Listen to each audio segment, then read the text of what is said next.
Assalamualaikum warahmatullahi wabarakatuh. Izin memperkenalkan diri teman-teman. Kami dari mahasiswa Pendidikan Geografi, Fakultas Keguruan dan Ilmu Pendidikan. Perkenalkan, nama saya Muhammad Maulana Ibrahim. Saya Reza Nabilemi. Saya Destia Aulia Fitri. Saya Erni Hofifah. Saya Monika Ardiani. Dan saya Wisnu Wardana. Saya Rikan Abdan Syakuro.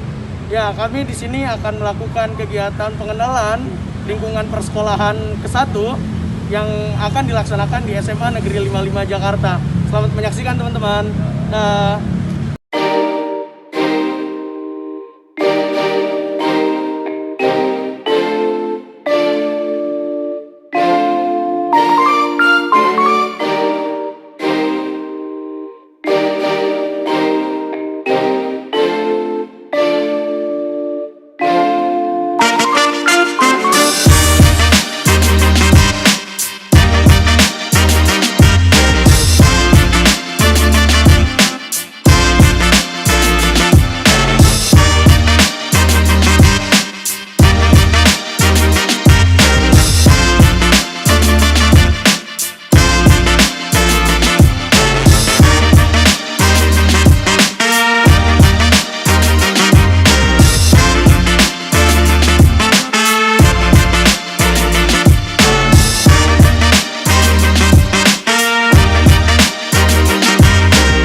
Bismillahirrahmanirrahim. Assalamualaikum warahmatullahi wabarakatuh. Waalaikumsalam.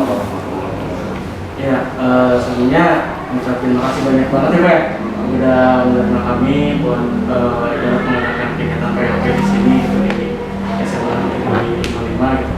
Dan mungkin langsung perkenalkan diri ya Pak. Nama saya Muhammad Maulana Ibrahim. Saya mahasiswa Pendidikan Geografi semester 5. Di sini juga saya bareng sama rekan-rekan saya mungkin. Ya, perkenalkan nama saya Wisnu Wardana, Pak. Pendidikan Geografi juga dan semester 5. Perkenalkan, nama saya Rikan Abdan. Saya dari Pendidikan Geografi juga dan sama juga di semester 5 juga. Perkenalkan, saya Hofifah dari mahasiswa Pendidikan Geografi semester 5 Pak. Ya. Dan sebenarnya tujuan kami di sini ingin lebih tahu aja sih Pak sebenarnya kegiatan-kegiatan di SMA 55 itu ada apa aja gitu. Lalu kami juga ingin bertanya selama kepemimpinan Bapak di sini apa aja perubahan-perubahan yang sudah terjadi di SMA 55 gitu. Mungkin sebelum lanjut ke pertanyaan ataupun nanti sesi wawancara Pak, mungkin dari Bapak sendiri bisa memperkenalkan Pak. Nama saya Pak Muhyiddin. Saya kepala SMA Negeri 55 Jakarta. Ya, siap-siap. Kita langsung ke pertanyaan aja kali ya Pak. Boleh. Ya, jadi tadi ada beberapa pertanyaan juga sih dari teman-teman di sini, dan sistemnya juga di sini kita tektok aja sih Pak. Oke, ya. Ya, bahkan di sini udah agak lama mungkin ya Pak jadi kepala sekolah di sini ya. Saya ada Berapa tahun? kurang lebih 2 tahun. 2 tahun ya. Ya. Udah 2 tahun. Terus SMA 55 ini berdiri kapan sih Pak? Berdiri awal berikut? berdirinya itu dari tahun pakai nama SMA 55 ya. Oh ya. Dari tahun 1982. 1982 ya. Oh ya. Itu udah cukup lumayan lama juga ya Pak ya, selain berdiri ya. Selama berdiri dari tahun 1982 mungkin sampai sekarang tahun 2021 ya, prestasi apa aja sih Pak yang udah mungkin diraih oleh SMA 55 gitu, dari mungkin prestasi paling tingginya gitu Pak? Di sini banyak ya prestasi yang sudah diraih. Pernah ya OSN itu sejak saya kemana aja ya tahun 2000-an itu OSN sampai tingkat nasional itu kita masuk ya. Kemudian yang sekarang aja ini ada satu siswa itu peraih medali perak di PON. Wih, itu cabur apa ya Pak? Cabang olahraga selam. Selam. Renang, selam. Oh, renang ya. Berarti memang udah banyak banget prestasi yang diraih Pak ya? Banyak. Pernah juara MTQ tingkat DKI. Nah, juara DAI tingkat DKI. Ya, dari segudang prestasi yang udah diraih Pak, pasti kan ada melalui prosesnya gitu ya Pak, yang dilakukan oleh mungkin dari tenaga pendidik SMA 55 gitu loh. Nah, itu proses untuk bisa meraih prestasi sebanyak itu seperti apa sih Pak gitu yang dilakukan oleh tenaga pendidik ataupun oleh guru-guru di SMA 55 gitu Pak? Ya, kita kan ada pembinaan ya, pembinaan siswa melalui ekstrakurikuler, melalui kokurikuler maupun intrakurikuler.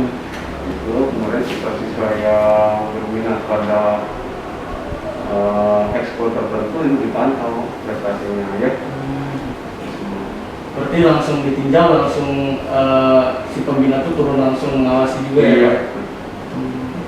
Ada pelatihan juga. Ada pelatihan juga. Lalu visi misi seperti apa sih yang dibawa oleh SMA 55 untuk saat ini Pak? Kalau visi sekolah kita itu kan kita ingin mewujudkan lulusan yang religius ya, kemudian juga yang cerdas, berkarakter, kompetitif dan berwawasan global. Itu visi kita itu. Oh iya, berarti dari poin-poin visi misi tersebut selama berdiri SMA ini, apakah dari lulusannya mungkin itu sudah tercapai atau belum sih Pak? Ya, ada yang sudah. Ada yang sudah ya. Berarti memang sudah selalu disiapkan ya Pak untuk supaya lulusan dari SMA ini bisa sesuai dengan visi misi yang dibuat. Oh iya loh, memang yang kita ingin capai itu kan visi misi ya. Dan bagaimana siswanya religius, makanya ada diberikan pendidikan tentang mental rohani ya, pendidikan pelajaran agama, kemudian ada ekstrakurikulernya rohis gitu ya, dan yang non Islam ada rohis gitu kan.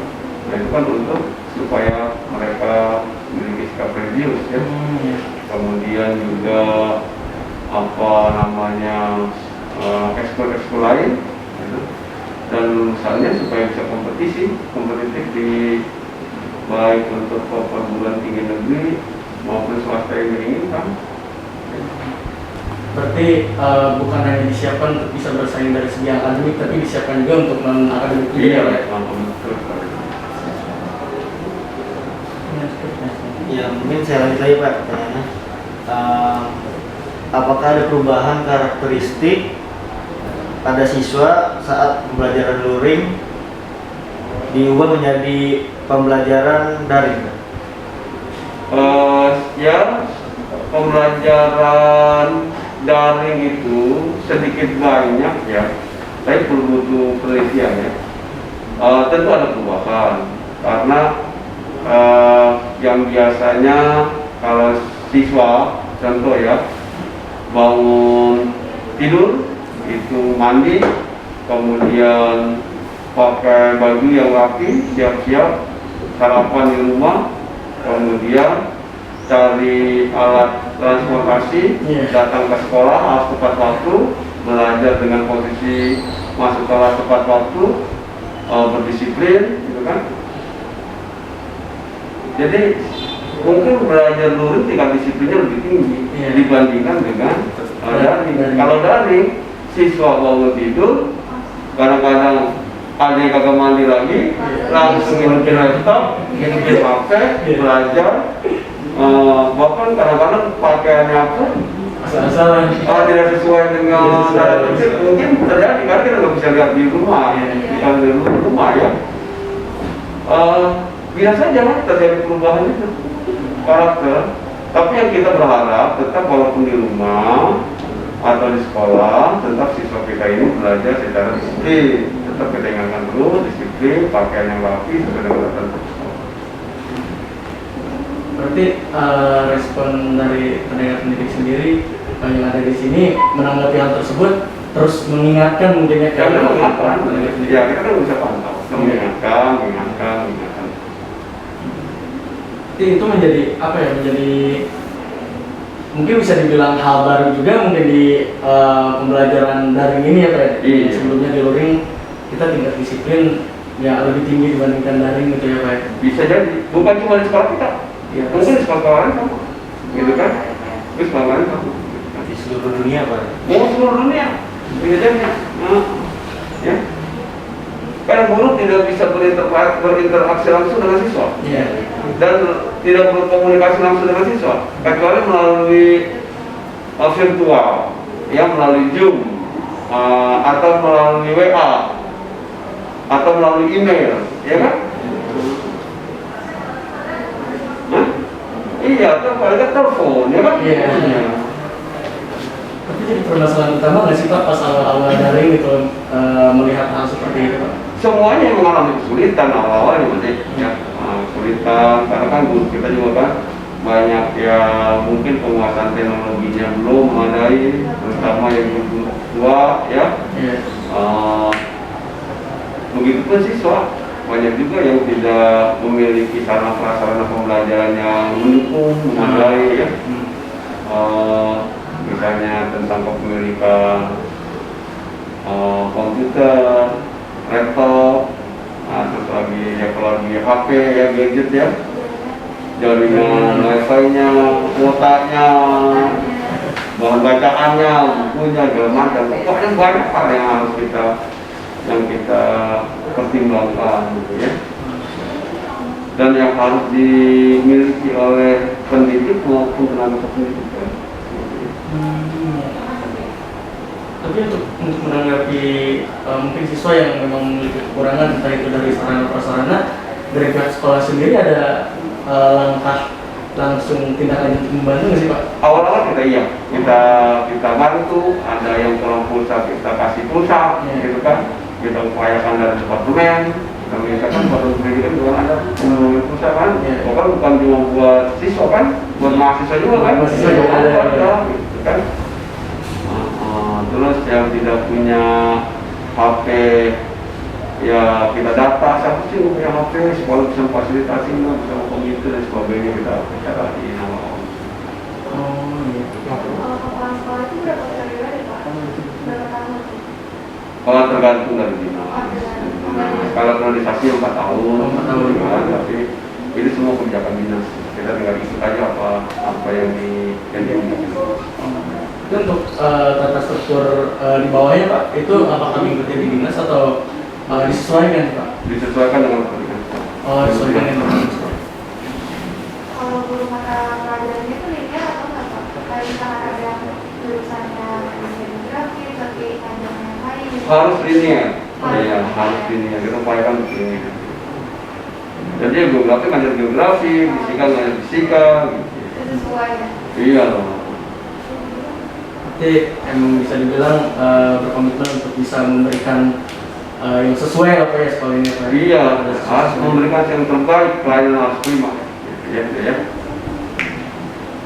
Ya, mungkin lanjut ke pertanyaan selanjutnya Pak ya.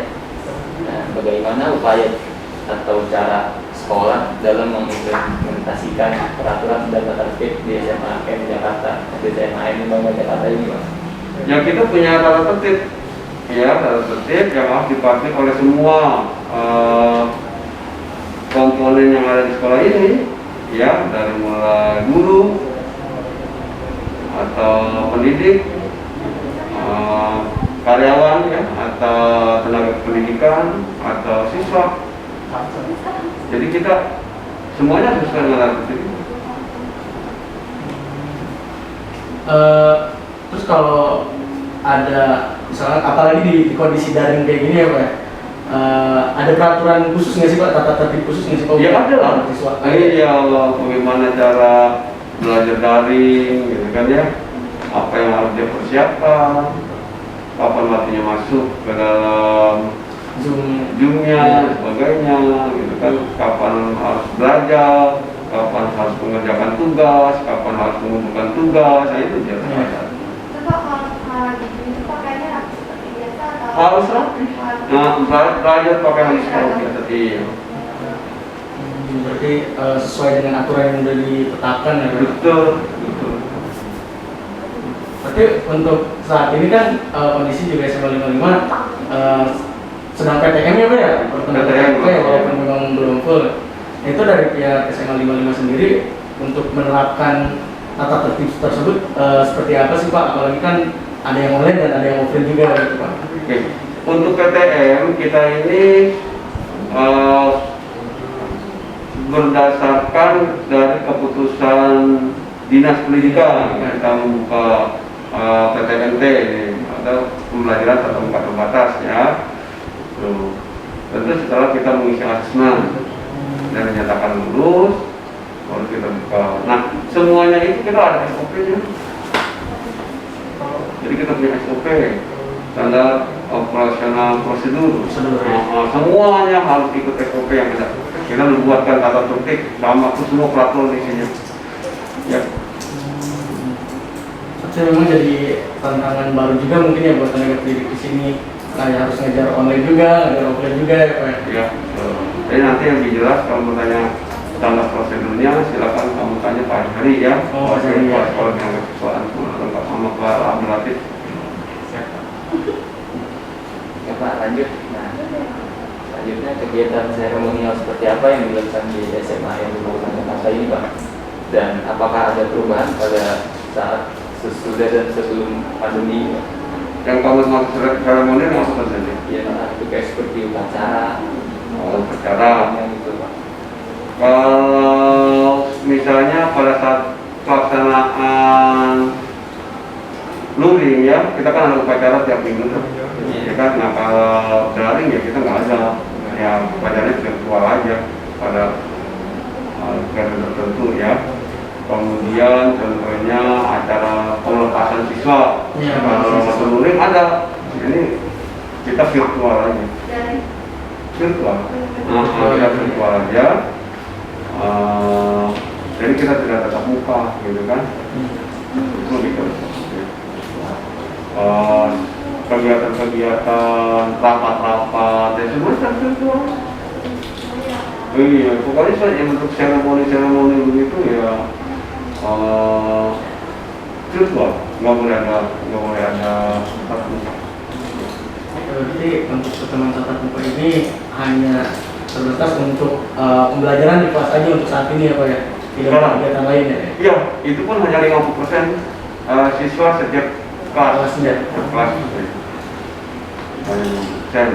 Ya, jadi kegiatan upacara, kegiatan olahraga di lapangan ditiadakan. Pertanyaan selanjutnya ya Pak ya? Apa saja kegiatan rutin yang dilakukan dari segi kurikuler, kurikuler dan ekstrakurikuler yang ada di SMA Negeri 55 Jakarta? Apakah masa pandemi ini kegiatan tersebut tetap dilakukan atau kalau tidak kegiatan tersebut berubah menjadi kegiatan yang seperti apa? Kalau kegiatan kurikuler, misalnya proses pembelajaran ya. Sekarang kan PTM, ya pembelajaran tatap muka terbatas. Kalau sebelumnya kita PJJ, pembelajaran jarak jauh, atau istilah BDR, belajar dari rumah. Jadi guru yang ada di rumah, siswa belajar di rumah. Nah sekarang kita pada masa PTM ini kita udah ya. Nah kegiatan belajar itu 50% setiap kelas siswa masuk ke sekolah, 50% 50%-nya belajar di rumah, gitu ya. Nah, di kita tuh mengupayakan gimana siswa yang datang ke sekolah untuk PTM harus mendapatkan pembelajaran. Makanya satu mata pelajaran diampu oleh minimal 2 orang guru. Jadi kita bentuk tim teaching. Ya, jadi kalau salah satu guru berhalangan, ada penggantinya. Dan mereka, jadi timnya ya, sehingga tidak ada istilah kelas kosong. Kasihan kalau kelas kosong anak udah jauh dari rumahnya ke sekolah, ternyata nggak ada gurunya. Nah, yang di rumah dia ikut belajar karena kita pakai sistemnya belajar training. Oh iya. Ya, jadi guru ngajar di sini untuk yang 50%, yang 50% di rumah itu juga dia bisa mengikuti dan bisa berinteraksi. Ya, kalau ini. Nah, kegiatan ekstrakurikulernya tetap berjalan seperti biasa, ya. Jadi secara virtual tetap, kecuali kegiatan-kegiatan yang tidak bisa virtual, ya. Itu yang untuk sementara ditunda, yang berbasis pada fisik, gitu kan. Tapi umumnya ekstrakurikuler masih bisa berjalan secara virtual. Jadi misalnya tali sama nanti virtual. Iya. Olahraga bisa virtual. Ya. Berarti untuk saat ini untuk PTM kan itu 50% ya. Itu sebenarnya apa ada kayak di jadwal gitu Pak, yang kemarin online terus sekarang di offline gitu yang 20% itu. Begitu. Jadi kita satu kelas itu kita buat 2 kelompok, ada kelompok A, kelompok B. Nah, ketika kelompok A PTM, kelompok B-nya BDR. Nah, minggu besoknya gitu, kelompok B-nya yang masuk ke sekolah ikut PTM, nah kelompok A-nya yang di rumah BDR. Ya berarti segala kegiatan yang dalam bentuk kurikuler, kurikuler dan ekstra itu dikembalikan jadi daring ya Pak, sebagian daring. Pembelajaran kelas itu secara PTM langsung ya Pak. Ya. Kita menggunakan blended learning ya. Nah, jadi campuran ya antara belajar tatap muka yang di sekolah dengan belajar jarak jauh yang di rumah. Jadi pertanyaan terakhir ya Pak ya. Boleh. Kegiatan praktik pembelajaran secara teknis apa aja yang dilakukan oleh sekolah? Pembiasaan. Kebiasaan. Bisa positif. Dan apakah praktik kegiatan tersebut masih dilaksanakan secara daring? Ya, kita semuanya kita di sekolah ini kita ada yang namanya program 5S ya. Senyum, salam, sapa, sopan, santun. Nah, itu kan pembinaan karakter. Iya. Pembiasaan itu kita tetap. Jadi gimana supaya siswa melaksanakan kegiatan, baik itu yang PTM maupun yang PJJ atau BDR, kan? Tetap kedisiplinan, pembiasa kedisiplinan tetap baik yang di sekolah maupun yang di rumah tetap kita adakan, kan? Termasuk kegiatan literasinya, ya literasinya, belajarnya, membacanya, gitu kan? Semua. Ya, pembinaan karakter itu penting dan itu harus dibiasakan. Tetap kita lakukan. Tapi kayak seperti ada perubahan karakter nggak sih Pak? Yang awalnya ketika ketemu offline orang ini bersikap ibarat kayak sesuai lagi, tapi ketika berjalannya waktu online dan terus tiba-tiba sekarang offline lagi, itu ada perubahan nggak sih Pak? Siswa SMA 55 alhamdulillah baik-baik semua, rajin-rajin semua, ya. Ya, karena di sini dia menyadari sekolahnya cukup disiplin ya. Berarti memang segala hal yang berkaitan dengan persekolahan itu tata tertib itu menjadi hal yang paling utama ya Pak? Iya. Ya sih, mungkin itu aja sih Pak yang ingin kami tanyakan mengenai SMA 55 ini. Ya mungkin untuk selanjutnya nanti ada rekan-rekan saya juga yang ingin langsung bertanya ke guru umumnya gitu sih, Pak. Boleh, silakan. Nanti kalau bisa hubungin Bu Elvira. Kenalkan, nama saya Elvira Nurwahyuni. Saya mengajar bidang studi geografi ya di SMA 55. Tahun ajaran ini saya mengajar kelas 11 IPS dan kelas 12 IPS. Dan saya ucapkan selamat datang ke SMA 55 dalam rangka apa tadi? PLP ya? PLP dari Universitas Muhammadiyah. Ya. Apa yang saya bisa bantu nanti akan saya kerjakan sebisa mungkin ya, sebisa saya. Jadi mohon maaf tadi karena ada monitoring PTMT yang harusnya jadwalnya jam 8 jadi itu ya mundur baru bisa sekarang. Untuk mengawali wawancara, izinkan kami buat memperkenalkan diri Bu. Ya, Perkenalkan, nama saya Reza Nabilimi bersama teman saya. Nama saya Monica Ardiani. Saya Rizky Amulia Fitri. Untuk selanjutnya, untuk wawancara kami langsung saja ya Bu. Untuk pertama-tama, Ibu sudah berapa lama menjadi guru geografi di SMA 55 Jakarta ini? Saya mengajar geografi ya di SMA 55 ini dari tahun 2002. Nah, sekarang 2001. Berarti berapa tahun, Bro? Ada 19 tahun ya? Udah hampir ya, lebih dari 10 tahun lah ya Bu ya. Iya, dari tahun 2002, iya. Iya, hampir mau setara sama umur kita gitu. Iya. Untuk mungkin bisa diceritakan Bu buat proses buat masuk ke guru geografi di sini gitu Bu. Proses kenapa Ibu saya waktu- bisa ngajar di Iya. sini? Iya. Jadi pas tahun 2002 itu saya statusnya sebenarnya masih mahasiswa jurusan pendidikan geografi dari Universitas Negeri Jakarta. Gitu. Jadi mahasiswa yang melaksanakan mata kuliah PPL. Sama ya Bu. Iya, PPL ya. Kalau ini kan baru perkenalan ya, belum Iya. PPL ya. Kalau saya waktu itu PPL. Jadi teman-teman saya itu grup itu ada 5 orang. Kebetulan kita milih SMA 55 karena lebih terjangkau lokasinya. Nah, setelah itu kita PPL, saya PPL ya. Nah, kebetulan guru pamongnya pensiun. Nah, saya disuruh menggantikan beliau. Nah, mungkin karena sudah jalannya saya ikutin. Ketika saya sudah PPL, saya mengajar di sini sebagai guru honor selama 3 tahun. Itu guru honor itu honornya cuma sedikit buat transport aja kurang, apalagi rumahnya jauh ya, saya di Depok. Jadi waktu itu saya belum berani naik transportasi kereta karena waktu itu kan penuh sekali ya kereta ya, belum seperti sekarang. Jadi saya nyambung aja, jadi transport mahal. Jadi antara penghasilan dengan mengeluarkan biaya untuk transport jauh lebih besar transportnya. Tapi saya lakukan itu selama 3 tahun ya. Kemudian setelah 3 tahun itu ada pengangkatan pegawai tidak tetap dari pemerintah Jakarta, Pemda Jakarta. Namanya PTT. Seperti itu.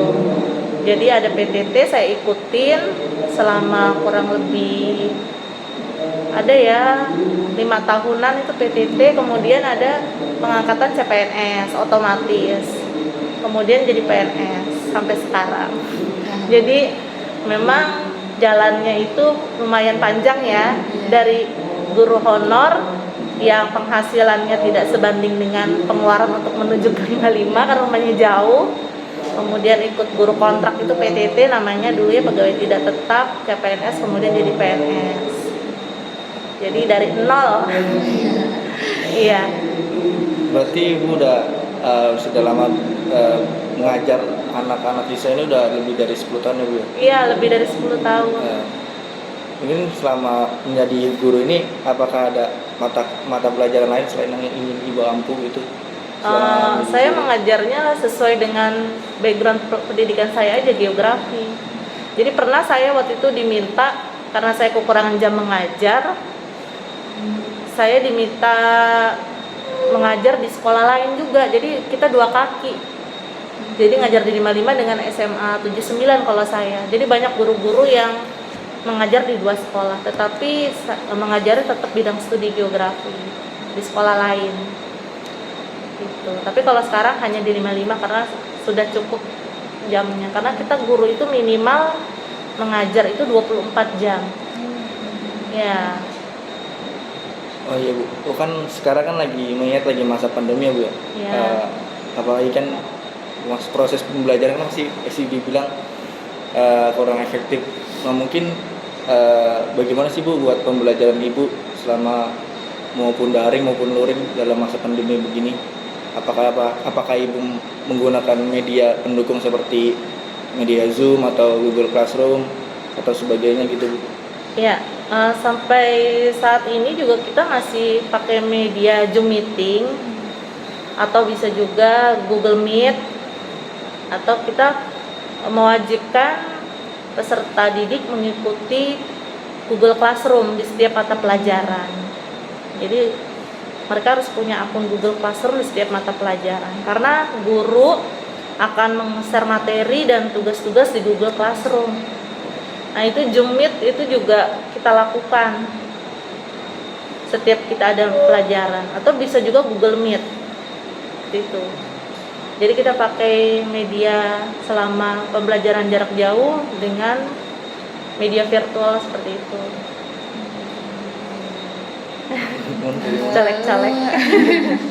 Di saat pandemi seperti ini, aspek apa saja yang dinilai pada saat proses pembelajaran Bu? Yang dinilai? Ya, saat masa pandemi sekarang. Sebenarnya penilaiannya itu sama ya dengan kita belajar di sekolah. Kita mengambil nilai pengetahuan atau yang kita sebut kognitif. Kita mengambil nilai pengetahuan, keterampilan kita sebut psikomotorik, dan juga nilai sikap yang kita sebut afektif. Cuma saja materi selama PJJ ini yang kita sampaikan adalah materi yang esensial. Ya, jadi materi yang esensial yang disempurnakan dalam masa pandemi ini, seperti itu.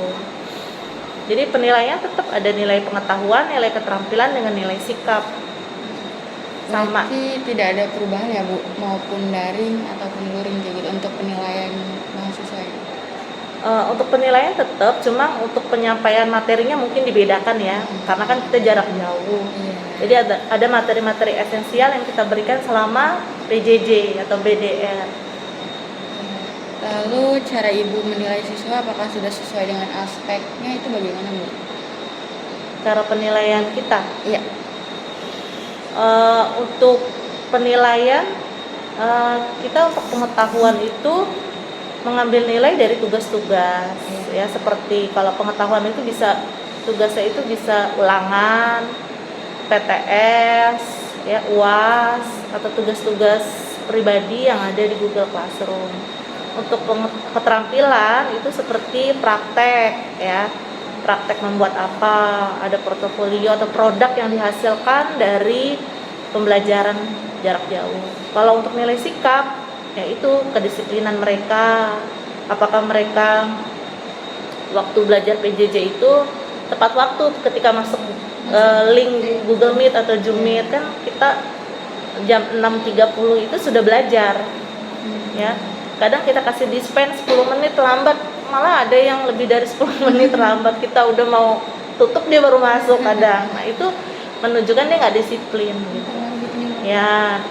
Jadi nilai sikap itu nggak cuma kedisiplinan, ada juga nilai kerajinan, terus ketakwaan terhadap Tuhan Yang Maha Esa. Jadi indikatornya untuk nilai sikap itu banyak ya. Iya. Jadi kita memang penilaiannya itu nanti kita masukkan ke penilaian ke irapot.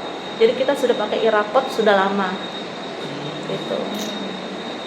Untuk pelajaran geografi sendiri nih Bu, pasti kan semua murid tuh bosan gitu kalau misalkan pelajaran online kayak gitu. Suka diselipin kuis-kuis gitu tidak sih Bu? Iya, Khusus memang pelajaran geografi di sini. untuk selama PJJ ya. Iya. Memang kalau kita belajar itu tatap muka dengan jarak jauh ada beda suasana ya, atau beda kondisi.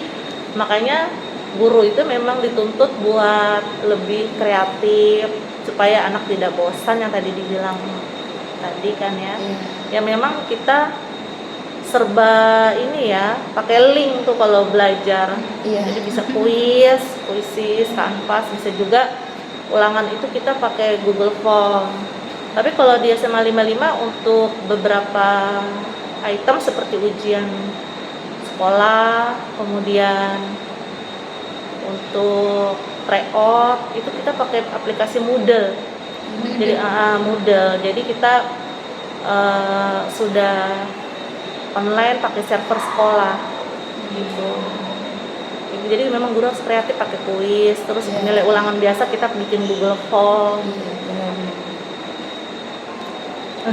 Selama proses pembelajaran secara daring, apakah Ibu mengalami kendala dalam proses pembelajaran? Iya, semua guru termasuk Ibu ada kendala. Pertama, tingkat kehadiran siswa. Ya, tingkat kehadiran siswa kalau misalkan tatap muka itu kan lebih sering mereka hadir ya. Tetapi kalau lewat daring ya, Google Meet maupun Zoom Meeting, ternyata kendalanya mereka tidak mengikuti pembelajaran jarak jauh. Alasannya banyak. Yang ada alasan karena faktor ekonomi, tidak bisa ikut karena nggak punya kuota gitu. Padahal kalau tidak ada kuota atau tidak ada laptop atau HP, pihak sekolah sudah memberi keringanan untuk datang ke sekolah. Diperbolehkan, tetapi memang dibatasi, kita nggak boleh datang banyak-banyak kan, karena waktu itu kan COVID lagi tinggi-tingginya. Jadi disediakan laptop sama wifi di sekolah. Jadi alasan kamu apa gitu? Kuota belajar dari Kemendikbud juga kan ada gitu. Jadi nggak ada kuota, kadang alasannya seperti itu. Terus bisa juga kalau ngajar jam pertama belum bangun.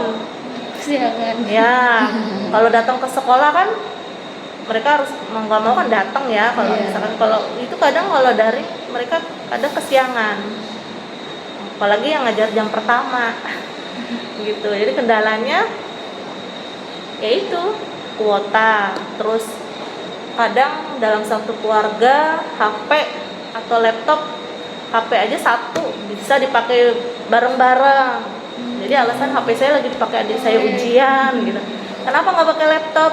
Laptopnya kadang rusak, alasannya seperti itu. Jadi memang kan butuh sarana prasarana ya untuk daring ini, butuh kuota, terus laptop, HP. Nah kalau anak yang sarananya lengkap di rumah nggak masalah, tetapi kan kadang kita di sini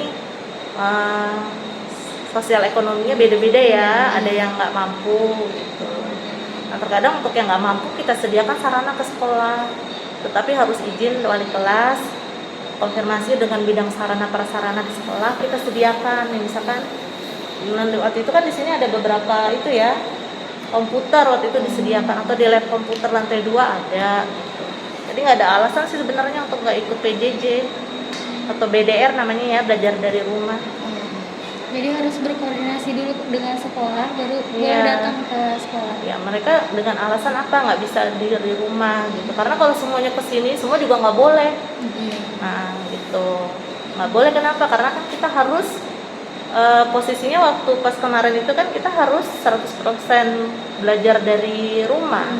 Itu COVID itu sedang tinggi. Nah sekarang karena sudah diizinkan 55 itu PTMT tahap 3 nih, tanggal 4 Oktober itu baru boleh. Itu juga 50% per kelas kuotanya, sisanya masih tetap BD-nya.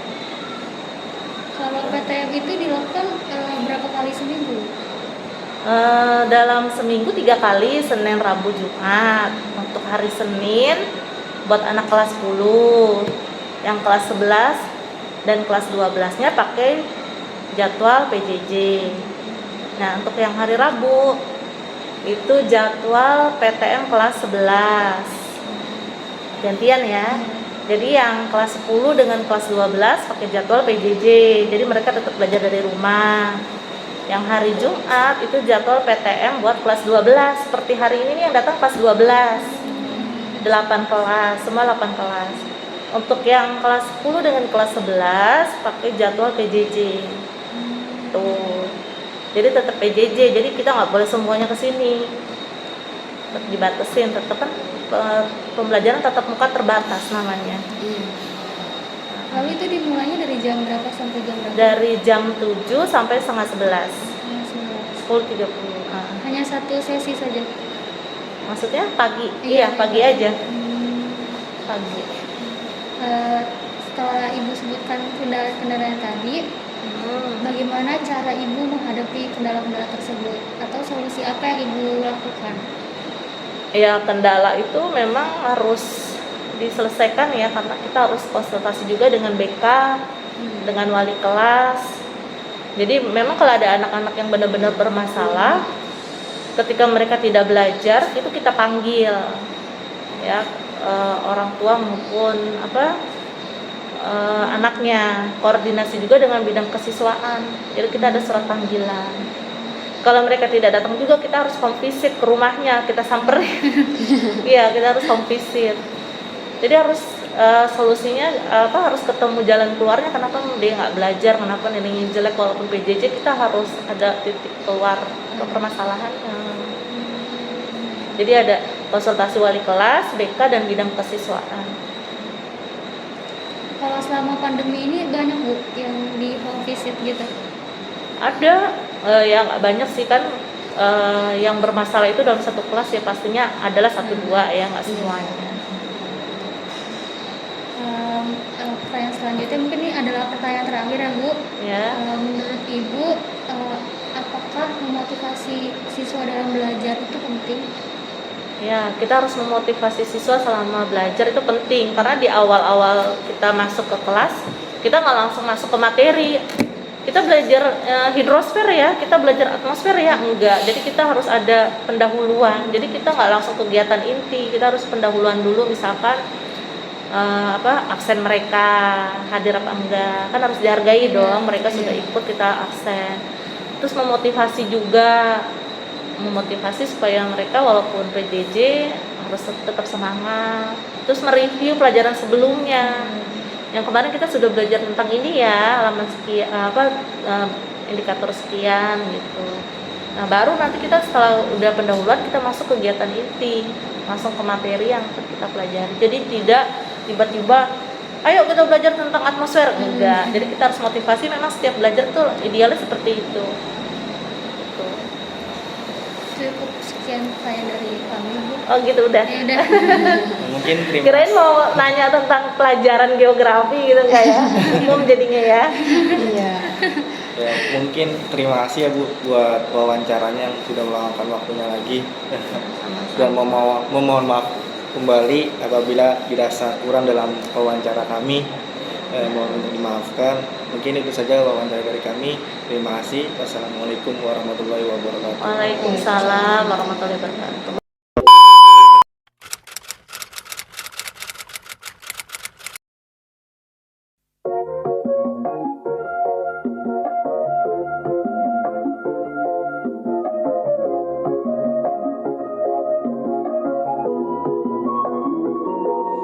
We got history, got me feeling the nostalgia when you look at me. Thinking about what could've happened or what could've been. Finally a face I know, ain't that a sight to see. Take my time, then take your clothes off one more time maybe. Acting like you don't recall it, ain't impressing me. Didn't come to see your friends, I know you came for me. Like your dress, but you fit better in my wrinkled tee. We moved on to newer things, but we got history.